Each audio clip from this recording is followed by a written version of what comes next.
सूत्रों की माने तो चिराग पासवान ने अपनी पुरानी 40 सीटों की मांग को थोड़ा कम करते हुए भाजपा को 35 सीटों की नई सूची सौंपी है। उनके करीबी सूत्रों के मुताबिक वे इन लोकसभा क्षेत्रों में कम से कम 2 सीटें मांग रहे हैं। ऐसे में एक बार फिर चाचा भतीजा की टकराहट बनने के आसार हैं। खास तौर पर एनडीए खेमे में लोजपा रामविलास प्रमुख चिराग पासवान की सख्त शर्तों ने भाजपा और जदयू दोनों को मुश्किल में डाल रखा है। नमस्कार, वॉच न्यूज़ देख रहे हैं आप और मैं हूं आपके साथ तान्या से। बिहार विधानसभा चुनाव की सियासत इस समय सीटों के बंटवारे पर अटक गई है। पहले चरण का मतदान 6 नवंबर को तय है और नामांकन की प्रक्रिया 10 अक्टूबर यानी शुक्रवार से शुरू हो चुकी है। लेकिन न तो एनडीए और न ही महागठबंधन अब तक सीटों पर अंतिम सहमति बना पाए हैं। खास तौर पर एनडीए खेमे में लोजपा रामविलास प्रमुख चिराग पासवान की सख्त शर्तों ने भाजपा और जदयू दोनों को मुश्किल में डाल रखा है। वहीं राजनीतिक गलियारों में यह चर्चा भी तेज है कि केंद्रीय गृह राज्य मंत्री नित्यानंद राय से हुई चिराग पासवान की मुलाकात के बाद स्थिति कुछ हद तक नरम पड़ सकती है।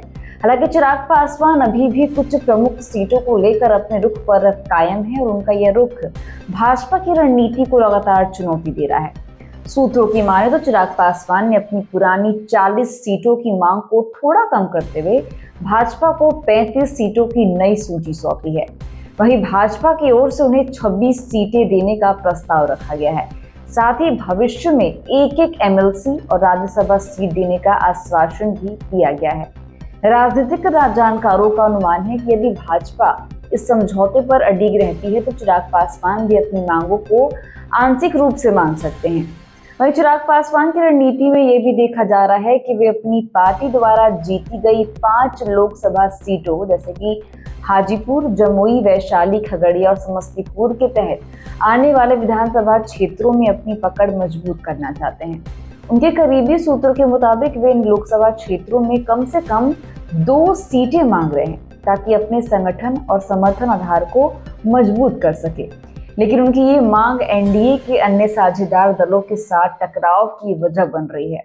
लोजपा रामविलास की मांग में कुछ ऐसी सीटें भी शामिल हैं जो वर्तमान में एनडीए सहयोगी दलों के पास है। इनमें गोविंदगंज, भाजपा, मटिहानी, जदयू और सिकंदरा हम सेक्युलर जैसी सीटें प्रमुख हैं। इन सीटों पर लोजपा अपने प्रत्याशी उतारना चाहती है, जिससे गठबंधन में खिंचाव और बढ़ता दिख रहा है। चिराग पासवान की सूची में जिन प्रमुख सीटों का नाम है उनमें महनार और महुआ, हाजीपुर, मुरवा, समस्तीपुर, अलौली, खगड़िया, भागलपुर सदर, बख्तियारपुर, फतुआ, पटना, अतरी, गया, ओबरा, औरंगाबाद, शेखपुरा, अरवल और जहानाबाद जैसी सीटें भी शामिल हैं।